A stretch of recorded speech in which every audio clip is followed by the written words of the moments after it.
Hello and welcome to Rotten Commentatoes, episode 11, take 4037. I'm Keegan Robertson. I'm going to be your host today. Darren, you're very funny. Darren, Did you know that there's only one brown panda in the whole world, and his name's Kize? I did not know that. Yeah, I actually had time to read that on Facebook while I was waiting for you to be able to fucking start recording today for the third time. So, Force Awakens, great visuals. You know, we're in for a party. My fucking movie is playing at regular speed. Oh, that's good. I like the big little middle finger that comes across the screen at the front of the ship. Hey, everybody, fuck you. It's got a bit of like a religious connotation there with the cross at the end of the Star Destroyer. Perhaps. A little strange. We can see BB-8 here. The wonderful and much loved BB-8. Mm-hmm. Just for the record, this is the second time that we're going to move completely through this movie. If I seem a little less enthusiastic than I do usually. Let's actually play a quick game. It's called How Many Times Did Darren See This in the Theaters? 3 times. 3 times. Fucking geek. I went opening weekend, and then I went to visit my family over the Christmas holidays, and I went with my dad and my sister, who are also big Star Wars people. So crazy. And then I also went and saw it again with some friends from high and school. And then he just plays it on repeat on his laptop every day. It was the first movie I watched when I bought my new sound bar for my TV too. I got a sound bar. Look out! I gotta play some movie. Gotta play a movie with some cool sound effects like Star Wars. Spoiler alert! It sounded fucking awesome. Jesus Christ! Like I'm just envisioning this $40 Walmart soundbar, and you just like no, it wasn't $40. Okay, first of all, it was a regular price. It was $999, and I got it for $699. You got a $699 fucking soundbar? Yeah, man. Polk Audio. Sounds beast. Jesus Christ, Darren. Holy fuck. That soundbar better have a slot where you can put your dick into it. You're paying. It does not. Fucking $700. That was a whole nother $699. Oh my god, dude. I don't think my TV costs $699. Let alone my fucking soundbar. All right, so we get the opening where the stormtroopers are looking for BB-8, the cute R2-D2, and we immediately get to see the Star Wars is going to look fucking awesome from now on. I think this is JJ coming out really strong out the gate, just kind of giving us that reassurance, a little pat on the butt, being like, hey guys, don't worry, Daddy's here now. Look how cool the stormtroopers are. Look how cool the action is. It's in good hands. We shoot, the bullets can kill people now. This is a different side of Star Wars that you didn't really get from the movies. Obviously, it's been expanded on so much by all the fucking nerds like me and Darren that play the video games, read the comic books, etc. But you actually see the parallel between stormtroopers and like the SS. They straight up murder like 20 people there, like on their knees. Yeah, and we've got execution the one stormtrooper who's struggling with the morality of what he's being ordered to do. And of course, we find out that that's Finn. Baby Finn. I haven't seen it, but there's a World War II movie. I think it's from the early 80s, called Now You See Me. Mm-hmm.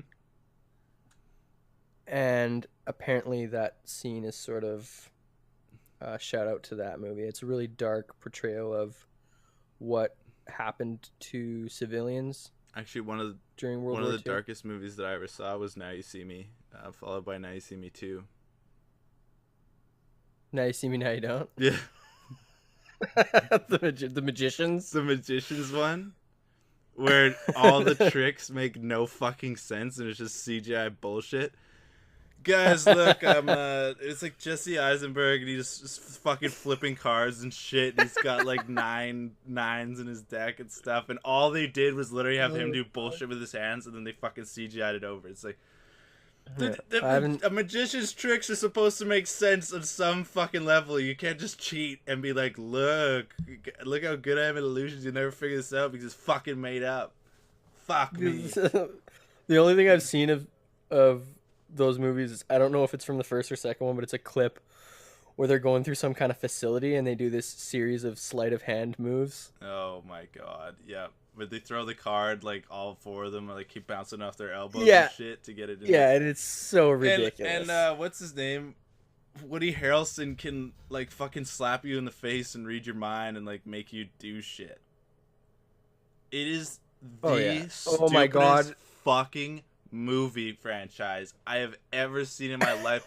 I got so mad. coming out of the theater for that fucking movie when Mark Ruffalo's at the end and he's like, hey guys, welcome to the circle. We're just fucking bullshit. Oh, like, fuck. That's hilarious. I've never been so frustrated by a fucking movie till I went to see that piece of shit. God damn. Anyway. That is the opposite of how I felt when I saw this movie. I was super pumped. Yeah. I love that when we're on Jakku and Rey gets back from her little scavenging session and we see all these aliens and all these droids and it's all practical effects. Yeah. That's when it really hits you that this movie is in good hands. Like, they've got the fucking garbage can lid droid walking around. I just saw it and I just noticed that for the first time. Too. Yeah, he's back. Yeah, well, you can tell the practical effects here. Man, it's the difference beautiful. Between CGI only and using a mixture of practical effects is just a director caring about their end product enough to do a little bit of extra work, and it makes a huge fucking difference between having like a summer blockbuster or having a movie that people are gonna watch in 5 years, let alone 10 years. No one's going back for fucking Transformers 5. No one's going back for The Last Night in 5 years. I can tell you that much. Everybody that was 9 that watched it is gonna go back and be like, nah, I'm watching something else. This movie's I get it. This movie's actually secretly a piece of shit, and the only reason I liked it is because I was 10 years old when I first saw it. And Marky Mark. Marky Mark's pretty legit.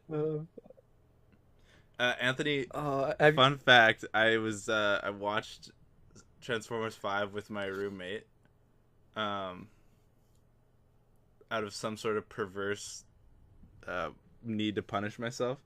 But Anthony Hopkins masochist. Anthony Hopkins says dude in this movie. Oh god. Dude. It's felt so weird coming out. Anthony Hopkins must have some serious fucking tax problems based on the movies he's taken in the last 10 years. I'm not even kidding. He probably bought an island in the 80s or something, and now he's not making enough dividends to kind of pay his shit off. So he's like, all right, sign me up for Thor Ragnarok. Sign me up for fucking Transformers 4 and 5. I want to be the voiceover for a bunch of shit. Yeah, but Ragnarok's so good. No, yeah, but Anthony Hopkins is kind of phoning it in, I find, in everything he's in. Like, he's just so good that he's just walks on set. He's taking every everything he possibly can. Yeah, like legitimately, Nicolas Cage is signing on for everything that anybody gives him right now because he bought this like condo development for a shitload of millions of dollars, and it went tits up, and Nicolas Cage is actually like in danger of bankruptcy. And He's been in like 20 movies, man, in like 5 years because he's got no fucking money. He's got no money. He's a working man. Yeah. I heard the same shit about Johnny Depp. If anybody was surprised, celebrities are functionally retarded. At least 50%. Yeah, I just made $40 million to be Han Solo in this movie. Now I guess I better invest that in timeshare condos. You always hear those stories about young actors. They get, maybe $40-50 million on a movie, and they don't pay tax on that. Oh and yeah, it turns out that they don't really have a career. They only got that one or maybe two movies before Hollywood, forgets them and throws them to the side. yeah. And then a year later, after they've spent their whole $50 million, the tax man is like, "Oh, hey, you owe us like $15 million in tax." Yeah, nice Like, movie though. oh, I have no money. So they lose their house, they lose their cars, they lose everything, and then they're back to fucking square one What because they didn't know how to handle their money. Wesley Like Snipes? they could have been set for fucking life, but now they're hooped. Yeah, I just want to get into one Star Wars movie, and that can be my whole career. That'd be your whole career. I'll be like the Alec Like- Guinness. I'll be like, yeah, fuck Star Wars, but thanks for all these millions of dollars. If I had more than if I had $100,000 to my name or more, the first fucking thing I would do would be to get an accountant, some kind of financial advisor, to stop me from being a fucking idiot. Because I would totally be one of those guys to just spend it all on shit. Oh, totally. Look at your DVD collection that we have to talk about every episode.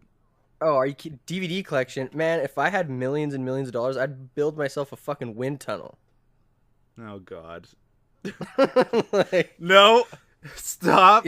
Stop. I'm just saying. Stop. I'm just saying. Don't I'd buy. start talking about it. We are I'm not. glossing I'm just over. talking about money. We're talking about money no, here. No, we're not going into this conversation, guys. Did you know? I'd probably Did you know go that? and buy Did you know that Darren skydives? Yeah, you do. Okay, moving on. I'd probably be Moving buying like on. Star Wars memorabilia Moving on. from the original. Here we go. We're going this way. This fucking. Hey, I'm trying to take it back to Star Wars here. Conversation's done. I would be buying Star Wars memorabilia from the original trilogy sets. I'd be at auctions spending a ridiculous amount of money on like a jacket. That's where I'd be putting my money. What about Poe Dameron's jacket? Poe Dameron's jacket is so badass. It's actually pretty wicked. I could pull that off. Poe Dameron in general is badass. Yeah, but did you hear? I heard. Yeah, guys. I heard the theory. There's been a lot of buzz on. You know what? Let's leave it till they're reuniting, because that's what happened last time. Yeah, I love the. We talked about this last. This is so fucking hard when you've already gone through and you had a bunch of fucking points. The speed at which this first act gets going, like the introduction to all the characters, etc. You get their backstory. You understand their motivations. And we are moving along to the central plot so quickly from this first act. I think this was so well done. Oh yeah, definitely. You pointed that out last time we went through here, and it's definitely they get the ball rolling nice and quickly. And it feels really organic. JJ Abrams is a good director, 100%. I don't think you can fault him for that. I don't like his what do you call it? His question box. Mystery box. Mystery box, yeah, because the whole thing with this is that he's keeping the identity of Rey from us, etc., etc. I don't like waiting 4 years to find out what the fuck the plot of the movie that I watched 4 years ago is. It's really frustrating to sit here and be like, all right, I just want to know. It's not that big of a deal. I don't care that much who her parents are, but you won't fucking say. I hate doing I think they have some pretty big hints to at least we know that Luke has something to do. Oh, we don't know with why she's on Jakku. We don't know. Yeah, because Maz says later in the movie that somebody might still be able to come for you, and she says Luke. Oh man, the first the takeoff scene for the Millennium Falcon, so sweet. She's hitting all the stuff. Good. That was another one. Is that when Harrison Ford, we were talking about the almost religious reverence that a lot of people have for this movie franchises, etc. And the way that JJ approached this movie was so very completionist. Like when he got 3 comedians to come in to do the voice acting for BB-8. So he didn't. Yeah, you were saying that last. I didn't know. They didn't just have one guy come in and kind of program a few beeps and boops and stuff. They actually had actors speak lines directly in response to the lines being spoken on the by the other actors, and then they translated those into beeps based off of 3 people's dialogue. Like that's a lot. Apparently it was over like a 5-month period. They would get calls every once in a while to do it. Like that's a lot of fucking work for what ends up being maybe less than a minute of screen time, where BB-8's actually and I think responding. I think it was really worth it because BB-8's sort of emotional resonance, I guess. Oh, he's fucking amazing. Is really strong. Instantly, I like BB-8 more than I like RTD2, and I think that's just because of the amount that they spent like 5 months with 3 people trying to create a fucking personality.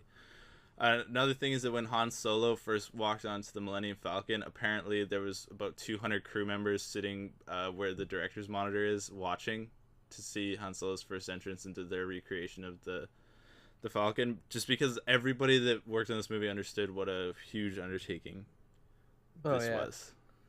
Some movie making history there. Unfortunately, Disney decided that they were just going to redo the first trilogy in one movie. That I was very disappointed by. You get this set up with these sweet characters, these characters that you know, these amazing fucking visuals. So cool to see Star Wars be good for once, because the last time that I saw Star Wars was the prequel bullshit, where George Lucas just had everything done in a green screen. Apparently, Ewan McGregor spent 2 months in like New Zealand recording that fucking Waterworld one with the giant tall aliens. Just a green screen. Everything was fucking green around him. Poor bastard. Oh man, that's just. I was reading this thing. I think it might have been Denis Villeneuve. Yeah. And he was saying one of the reasons he prefers working with practical effects isn't just because the final product looks better. It's because as a director, he can see what it's going to look like on set.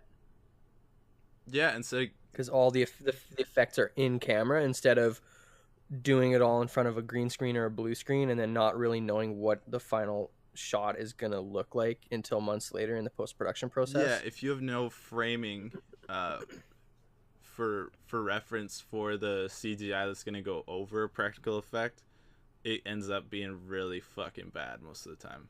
There's so many movies that you can point out where they just did only CGI and it aged horribly. It looks fucking stupid. And the director has less control over the final product. So I think if you're a director and you have this big ambitious vision, it's a lot easier to achieve that if you know exactly what things look like. Well, I actually on set on the I actually hear the divorce rate of directors who use only CGI is almost 85%. No one loves them. No. But back to one point that I wanted to make was just that they made this movie so visually stunning, and then they just did Death Star 2. Like, this movie could have been called Death Star 3. This movie could have been called Star Wars Return of the Jedi. Death Star again, but bigger. It's fucking stupid. You have oh yeah, and we're gonna get into villains too. I forgot about that. Yes. This is where we disagree, this is where I fucking lose the plot. Okay. Kylo Ren is played by Adam Driver. Adam Driver looks like Toucan Sam. He does not look like a Sith Lord. So brutal. He's not listening to this. He doesn't care, just like Melissa McCarthy isn't listening to our episode. Okay. I'm just saying that. I look like the Where's Waldo guy. So, you know what? Physical limitations happen, guys. Suck it up. You know what? I think that Adam Driver was a great choice. Okay. So, my theory is that these movies are super fucking cookie cutter. It's always a white old guy that's the bad guy. Darth Vader, white old guy. Emperor Palpatine, white old guy. Adam Driver, by the end of this franchise, old white guy. General Snoke, old white guy. You have a fucking entire universe, and your main villain is white people. I came for fantasy, not reality. I want to sit through a fucking real life representation of our person and policy in today's world. Okay, let's have a fucking. I think that ties into the family, the themes that are always underlining the Star Wars movies. Because if all of the main characters are humans and they're always related to the villain, then the villain has to be human. Why? Oh, because of all the incest. Yeah, well, not incest, but just the family squabbling. Star Wars takes family squabbles to a whole new level. True. Do you think that Rey, Like in real life, it's like, Uncle Joe, you got so drunk at my wedding and you embarrassed yourself and you embarrassed me and you spilled wine on the bridesmaid. In Star Wars, your uncle is a fucking Sith Lord. and he cut off both your hands? Yeah, and he's trying to take over the galaxy and rule with extreme fascism. This giant squid in the Millennium Falcon, or like the ship that the Millennium Falcon's inside, probably the weakest monster in the movie. I didn't like it. I think it's just the weakest part of the entire movie, not just the weakest monster, just the weakest scene. That was a slimy CGI mess. That one didn't look that great, but I think it'd be so hard to do the practical effects of giant ball of squid legs. Also, Harrison Ford runs in a scene there, and he looks him for the old man he is. So frail. It is just like, I think my grandpa runs at the same clip that Harrison Ford does. I don't know what age Harrison Ford has to get to before he's not an action hero anymore. You know? It's like, give it up. He's gonna be in his 90s doing Indiana Jones 7. He's gonna be in a wheelchair running over people's toes, and that's like his run over your toes, then I slap you. We're traveling into the jungle here in South America. To get this new rune, we're gonna be delving through dungeons and dodging boulders. 93-year-old Indiana Jones. Oh, that movie's gonna be bad. They need to recast it. The love interest is still gonna be some young, beautiful British woman in her mid-20s. That's gonna be Come like, here, you little whippersnapper. Indiana Jones is gonna have to pop heart pills and shit during the movie. Oh man, when we first see Snoke, I don't know how familiar you are with Warhammer 40k, but it is so fucking Warhammer 40k with the light coming through, and it's just, I don't know. I just got some huge Warhammer vibes going on in this scene. Yeah, and Darren thought that the Snoke was actually just like a 40-foot tall old white guy.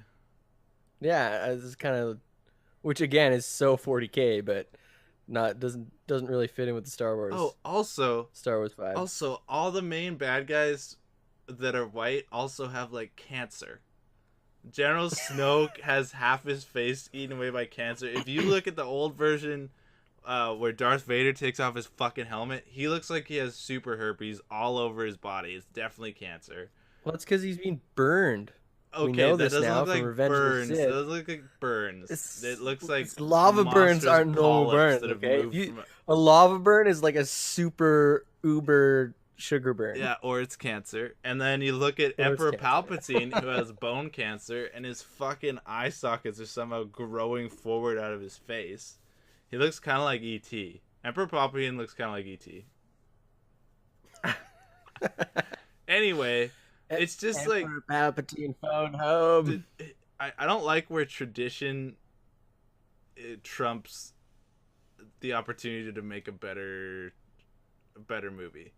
It's like, well, guys, we've done the old white guy thing, and we've been doing it so long. I tell you what, we could put a spider bad guy, and then they could fight a crazy new space technology, or you really like this spider thing, don't you? I just want there to be a spider bad guy. Spider bad guy. Spider bad guy. They did that in It. They don't need to do that. True. Maybe that's the only reason I like it, is just because I like spider bad guys. Anyway, they just fucking crammed all the shit from the first 6 movies into this movie, and they were like, hey, but look, it looks so much better. And Han Solo's not dead yet.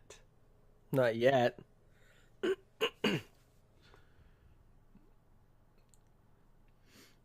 I think they did a good job with the comedy. I think there's a few jokes that don't really land, but for the most part, it was pretty funny. It was yeah. I think for me, the one joke that really doesn't do it for me is when Finn says, "Droid, please." like he's like space N-word. Yeah, Yeah. exactly. Droid, please. And here's the prophecy. He swings and he misses. Here's the prophecy lady that has anuses for eyes. Old butthole eyes. Yeah. Space frog or whatever the fuck, and old leathery butthole eyes. There's that scene where she gets up onto the fucking table and you think something like really big and weird is gonna happen, and she crawls over the table and she refocuses her little magnifying glass goggle things, and Finn is all creeped out and he's like, what is she doing? And Han Solo says, "Nothing good." And then all she does is call him out on his shit. I think it's just, for me, that moment doesn't work. For me, the whole space frog thing doesn't work. This whole fucking prophecy bullshit that we gotta wait for at least till the next movie to get through. All she says is like, my eyes are fucked up because I'm a frog, and I got some secrets about you. You got a very storied past, and see you in 2 years, December, Star Wars. I love the cantina rehash though. It's so well done, and all the aliens are done with practical effects and it looks so good.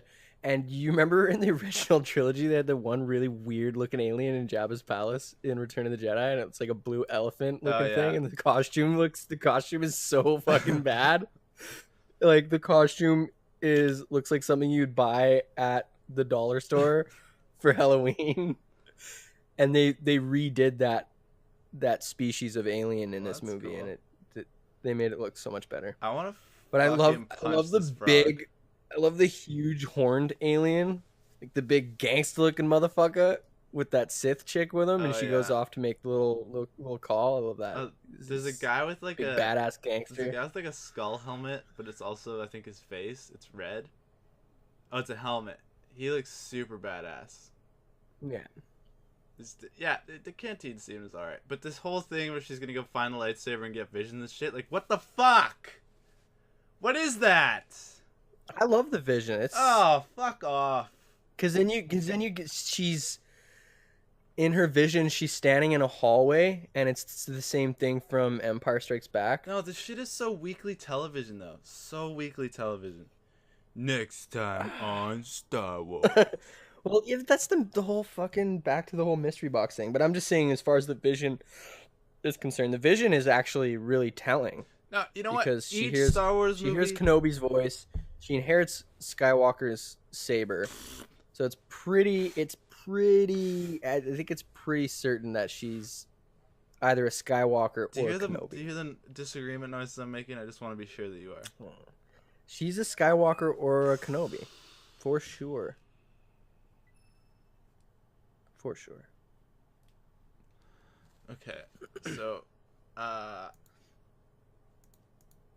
like how Finn has a bit of a Han Solo moment in this movie where he's sort of just like, I'm gonna save my own ass. Fuck you guys, I'm out of here. Mm-hmm. And then he comes around. He comes back. What I was gonna say is, the first trilogy, those stories are enough to watch one at a time. Like, they're a single encompassing plot during what movie they're, and I just don't like when a movie can't hold up as one movie. I think when this trilogy's done, it'll be something that you watch all three through, where it was the first Star Wars, you could kind of do them, you could just do one, and it was still just a single story. And this one I don't think is, because this whole fucking movie is concentrating on what they're setting up for the next movie. That's stupid. Yeah, and I think it's also gonna lead right into the next film, whereas in the original trilogy there was always a year and a half in between. Yeah. So there's all this stuff that's going on in between movies that we never really get to see. But like in between Empire and Return, Luke goes back to Dagobah and does a bunch more training. So by the time we see Luke again, he's a Jedi Knight. He's no longer just a Padawan. He's basically a Jedi Knight at that point. Seriously, so glad to be out of that bar scene with all the shit. And here's the big. The butthole Here's eyes. the giant. Yep. The giant planet Death Star. It's no longer a Death Star. It's a planet star. This guy gives a super annoying fucking speech about 500 meters away from what is the biggest laser beam in the whole world. So if your boss says, I want you to go outside while we shoot a laser that is hot enough to destroy planets, and don't bother wearing your spacesuit, I'd be like, fuck no. These guys are a kilometer away from the biggest fucking explosion in ever. It's super dangerous. Super fucking dangerous. And unnecessary. I wouldn't even be on that planet, dude. You know how bad that thing would fucking explode if they just screwed up Yeah, one it would not be thing? good. Nasty. But yeah. This was some dark Yeah, shit. like 4 planets get blown up at once? Jesus. Yeah. Yeah, it was pretty sad. I'm surprised there hasn't been some sort of... thought the Death Star was bad. Yeah, Take a look at Super Star Death Killer Star. Base. I'm surprised there's not some You sort just see of... him in the writer's room. Okay, so here we go. We've got a new Death Star, but it's not a regular Death Star. It can kill an entire system of planets, and not just one planet. And don't you think that you can put a photon torpedo into the little... Oh, wait, no, that's how we're ending the movie. Yeah, still got an exhaust port that you can just blow up.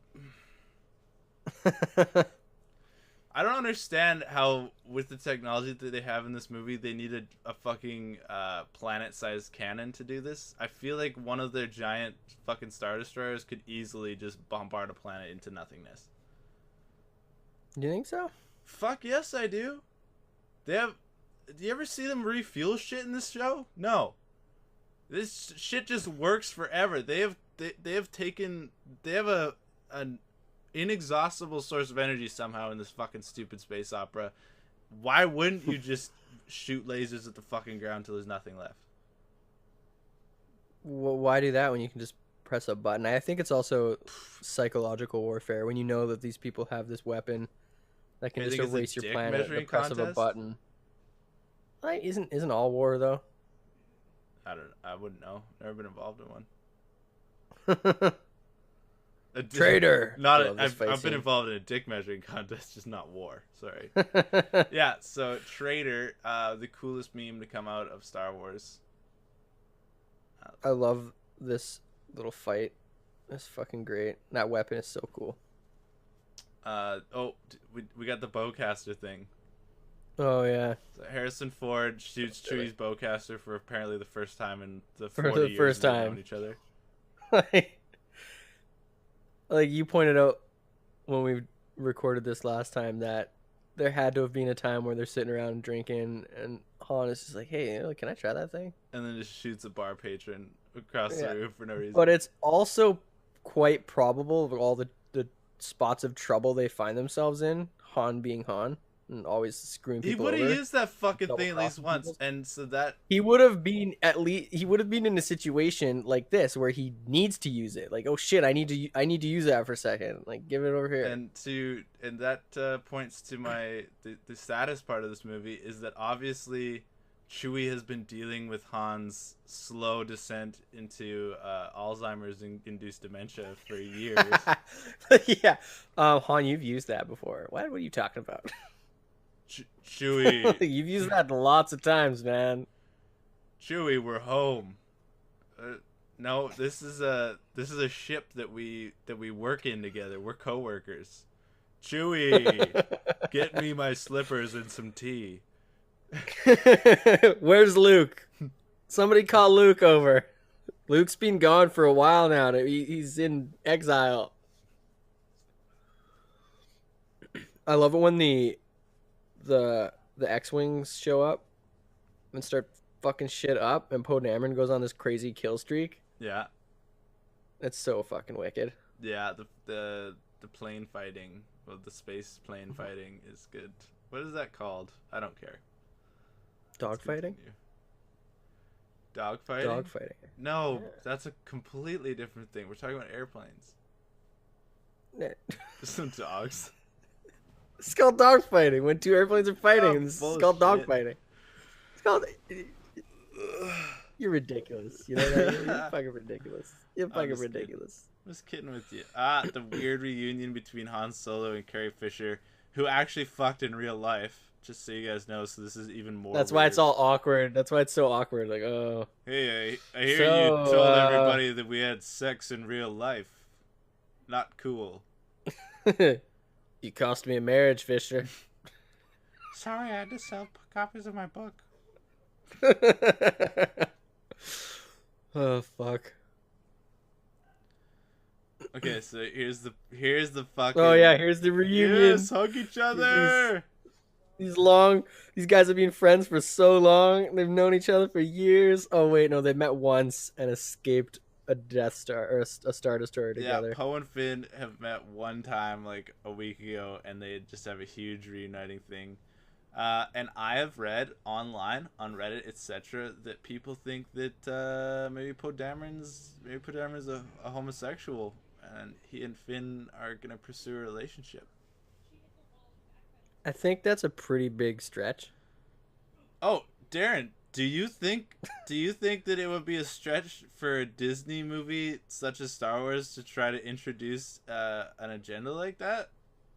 No, I don't think that's a big stretch. I just think from the information we have in the first movie, I think it's quite an assumption to be making. No, that's what I'm saying is I don't think Disney is gonna fight that battle in a Star Wars movie. First of all, second of all, who fucking cares if Poe's gay? I know. Who cares? It is. Who gives a fuck? It's not like they're gonna come out and have him like kissing Finn on the mouth and shit in the second movie. I think that this one was just people get way too concerned with fucking weird points in movies. Yeah, well, you remember people were freaking out over a black stormtrooper. Well, the stormtroopers are all Jango Fett clones from the Clone Wars. It's like, you really think that they still have those clones? You don't think that they've had to outsource and recruit non-clone troopers? Yeah. It's been like how many fucking years since the Clone Wars? The Empire was dismantled in the original trilogy. I'm pretty sure they're just hiring motherfuckers now. They've got like those army promotional videos that you see sometimes. Like, be the best you can be. Join the First Order. Well, how about the girl stormtrooper, Captain Phasma, who gets like 2 lines in this movie? Yeah, I think she's gonna play a bigger role in the next film. You know who plays her? Yeah, I do. Brienne of Tarth. Yeah. She's such a badass bitch in that movie, or in that show. Speaking of this Poe and Finn gay thing, though, did you see when Kevin Spacey came out? He came out because somebody accused him of like sexually assaulting harassment, like a 14-year-old when he was 26. And then his way of addressing that claim was to be like, "Hey, I'm sorry. I don't even remember that night. I hope that what you say isn't true.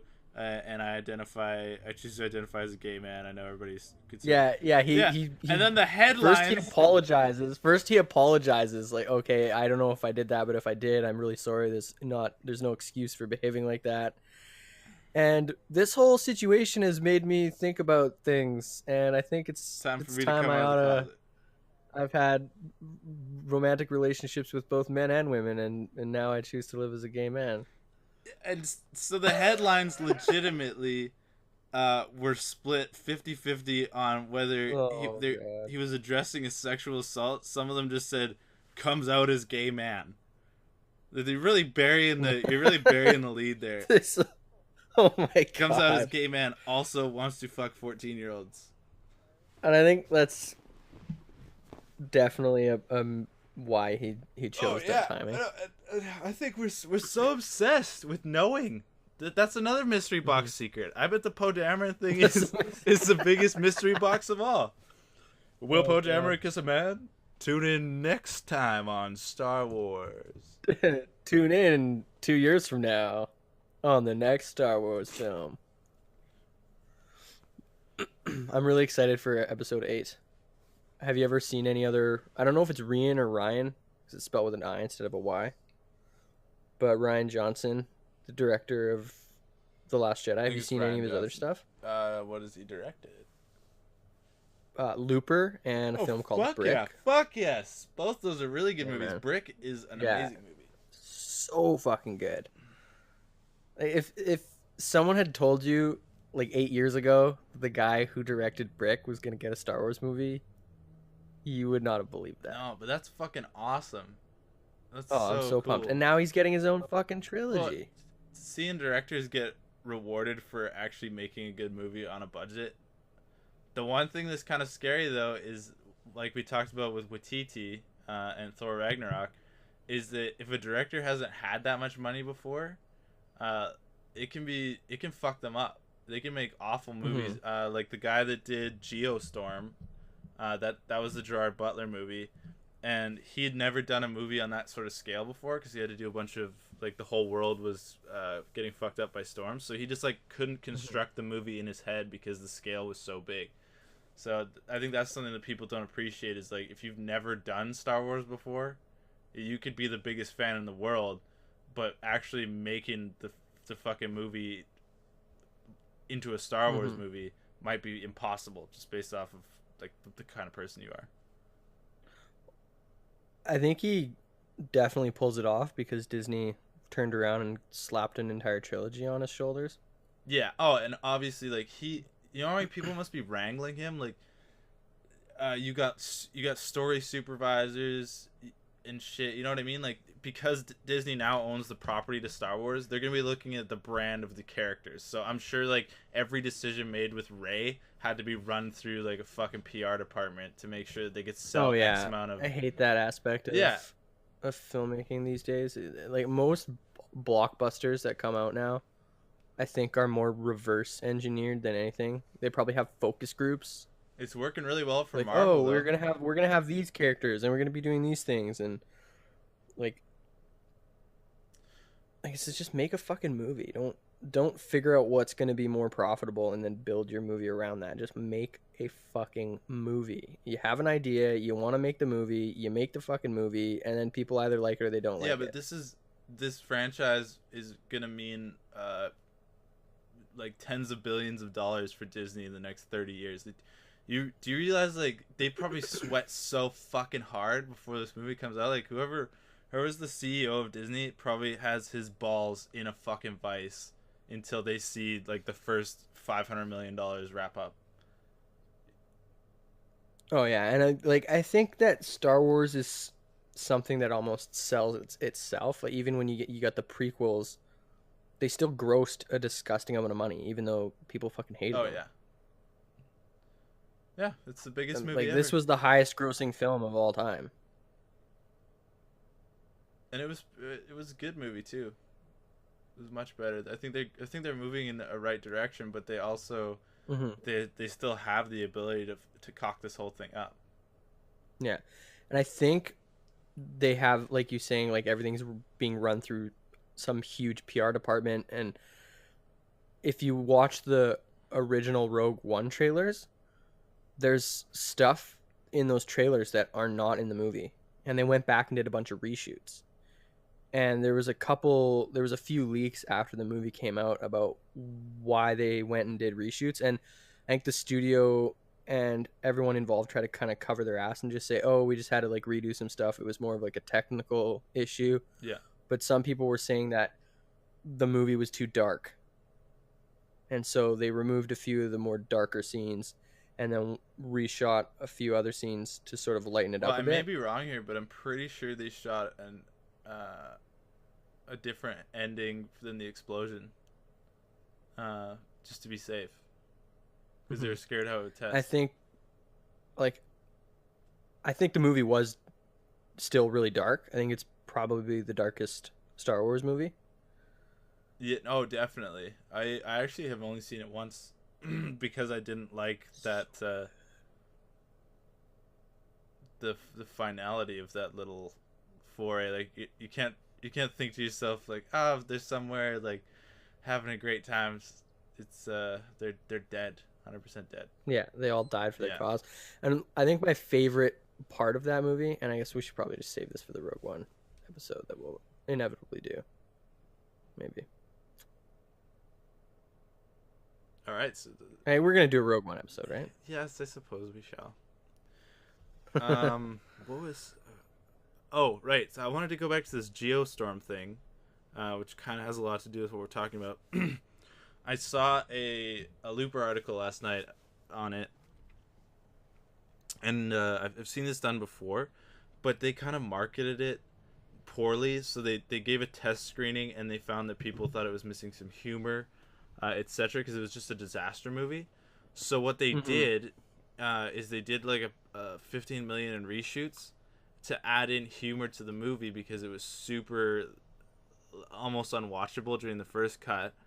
And then they recut the trailer, so the trailer had like this doomsday kind of high stakes feel about it, akin to sort of Armageddon thing. And then they restructured it to have Gerard Butler get more screen time, and he opens up with a bunch of wisecracks. And so like these 7 jokes that they had cultivated about the movie, like all of them go into the trailer, so that people think they're watching a comedy movie. And that's a really interesting thing, is if you get your director and he makes this kind of pile of shit film, you do 15 million in reshoots because you're trying to just get people to watch it, and then your whole marketing scheme has to change in the 2 months before the film opens. It's like, is that a decision you want to be making after the film's been shot? Like, that's such a fucked up thing to do, to change the whole tone of a movie because somebody made a shit movie. But I guess when you're playing with millions of dollars, you got to do it. But it's super fucking interesting. You got to try. Yeah, you want to try and make your money back. But I think at the same time, you're really just fucking the consumer, because like trailers that betray the actual product of the film, they end up making the movie so divisive and polarizing. Like, you have a movie, The Witch, for example, is a prime example of a trailer showcasing a movie that is not, it doesn't exist. Like, the movie that the trailers for The Witch are advertising doesn't exist. It's not that movie. You know what I mean? And I think you get that with a lot of stuff nowadays, because by the time everything's said and done and they're watching the movie, no matter how good the movie is, if they're sitting here and thinking like the average moviegoer is not gonna want to see this type of movie, then they kind of doctor the trailer accordingly. And I think they did the same thing with The Night Of. And I love The Night Of. Or not The Night Of. I keep calling it The Night Of. It Comes at Night. They did that with It Comes at Night as well. And I think a lot of people kind of went into that expecting a more traditional horror film. Definitely. And it's also, what can you do, though, when you've given X amount of money to some guy to make you a fucking movie and it sucks balls? Except for pawn it off on the consumer. But then I think studios expect that we're going to break everything even for them because we want them to keep making movies. It's just like, I like that Rotten Tomatoes is around because it gives studios the middle finger when they make idiotic decisions based off money. Because a lot of the times that movies don't work, it's because studios interfere and try to stop a director from making the vision that they want, right? So it's like, totally, and that's why whenever you get a director's cut, it's always so much better. Almost always so much better. There are exceptions most of the time, but it's super. I kind of like the way that we're going, because the way that Hollywood does math is a movie isn't profitable in their terminology unless it doubles what it costs to make. And I think that's ridiculous. I think all corporations have a really fucked up way of looking at money. Totally. And to have a site that can kind of tell people, hey guys, fuck this movie right away, is worthwhile, because there's some shit that studios get away with where it's just like, you know what, you kind of do need to slap on the wrist every once in a while so you don't make fucking 50 Shades of Grey or the entire new DC extended universe. They're posting so much shit about the DCU kind of failing right now. And it's like, well, yeah, good. Not every. I don't think that you should prop up some piece of shit art department that can't, or some what's the fucking, like the whatever think tank is working at Warner Brothers to come up with these plot lines, etc. It's not fucking working. So reboot the fucker in 5 years. Like, take your loss. Stop trying to make audience goers feel bad because we didn't like your shitty movies. Yeah. It's really weird how they get to pawn that off. Like, oh, we did our best, blah blah blah. It's like, yeah, and your best wasn't enough, so fucking get better. Oh shit. Oh shit. I don't know, man. People get fired from their jobs in real life. Why can't fucking studios get fired? I'm sure people get fired and then they rehire people within that group and then they still make the same stupid fucking mistakes. Yeah, it's a culture thing. I love the part of the movie here because Kylo Ren has been shot by Chewbacca in the gut. Yeah. And he's punching himself in his wound to sort of, you know, get those dark side powers going. Yeah. Fucking love that. It's one of my favorite parts of this movie. He's just punching himself. Just like, come on. I hate Adam Driver without a helmet on, though. He's just not scary. He's a prissy little bitch. See, I just think he's such a good villain because he struggles with becoming the villain. He's got a really interesting... Most villains are too villainy. Number one, I'm a villain and I've always been a villain and I love being a villain. He's not a spider. Huh? He only has 2 legs. He's not a spider. You're just on the spider train. No, like most villains are too, like they're like twirling their mustache in a top hat. We talked about this at length last time. Is that a lot of villains really don't have very formed out motivations. So, like Darth Vader, for instance, his wife died during childbirth, birthing their 2 children, and he murdered that whole Jedi Academy, you know, all the kids to save his wife, I guess, somehow. Yeah, because, Darth Sidious, Emperor Palpatine, Senator Palpatine at the time, I guess, told Anakin that he could stop Padme from dying, or if that she died, he could bring her back to life. Yeah, with the Force. And so that was his whole motivation of turning to the dark side. And then he gets burned up by his old mentor. His wife dies. His children get taken away from him, and then he just wants to destroy the whole fucking universe or whatever. Well, I think he doesn't want to destroy it. He just wants to rule it with an iron fist. Yeah. Bring order to the galaxy. You never know why. All these guys want to rule the whole fucking universe for no reason. There's assholes for no reason. Because they want power. More than that. This guy, every dictator starts out as a revolutionary. You know, they have motivations that get turned. And I think George Lucas... and their motivations are clouded by power.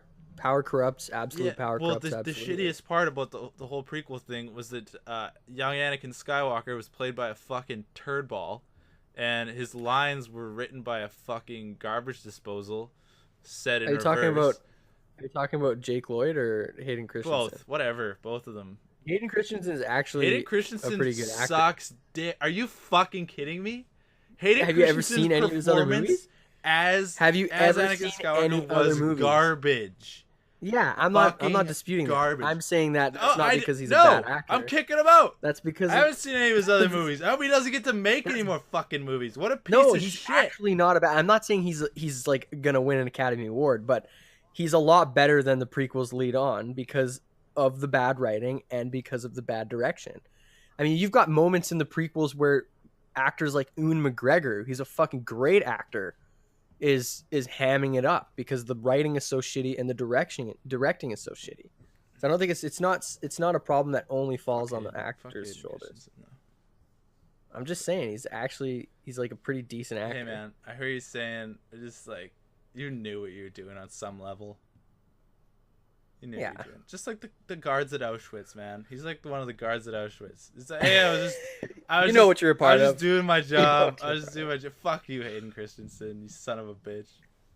Fucking ruined my childhood. We could have George Lucas. Well, we could have had these movies fucking 30 years earlier instead. Yeah, that'd be nice. But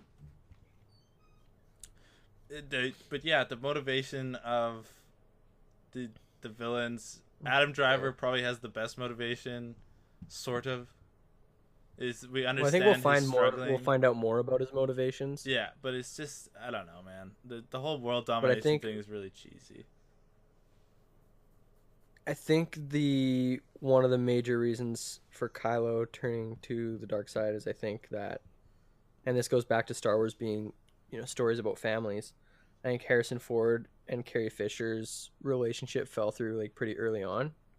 So Han Solo just went back to being old school Han and just fucked off. Mm-hmm. Oh, we didn't talk about the Luke Skywalker. Mark Hamill has gone on like 30 interviews talking about how he only got to say he didn't get to say any lines in the first movie.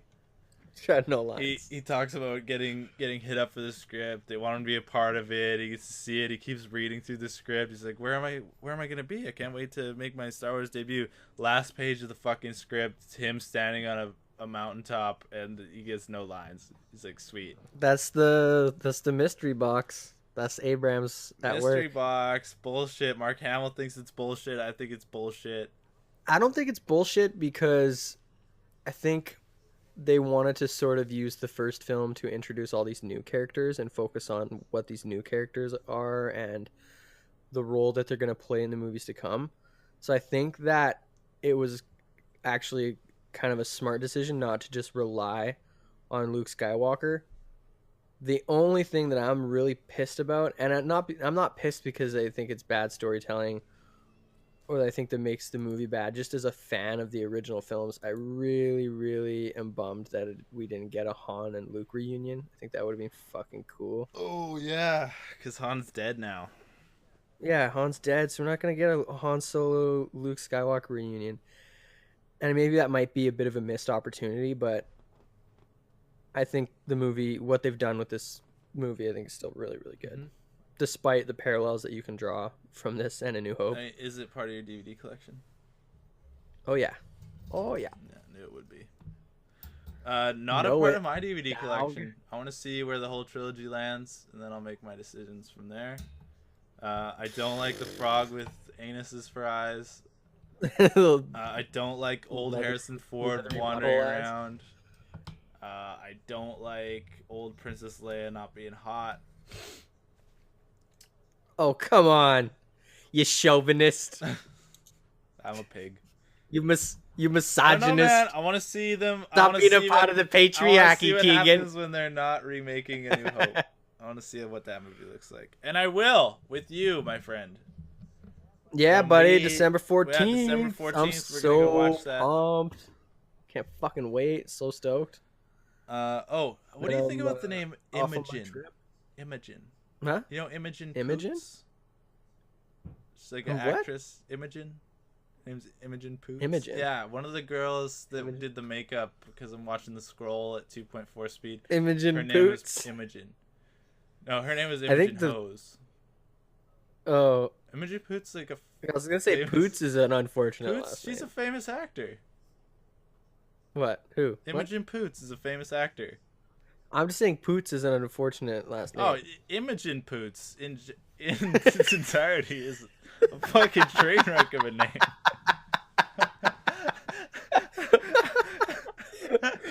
Hey, Imogen. Imogen, you bring the cows home? I just kind of like wanted to derail the end of the podcast by saying Imogen Poots a lot. You best be milking them cows out there, Imogen.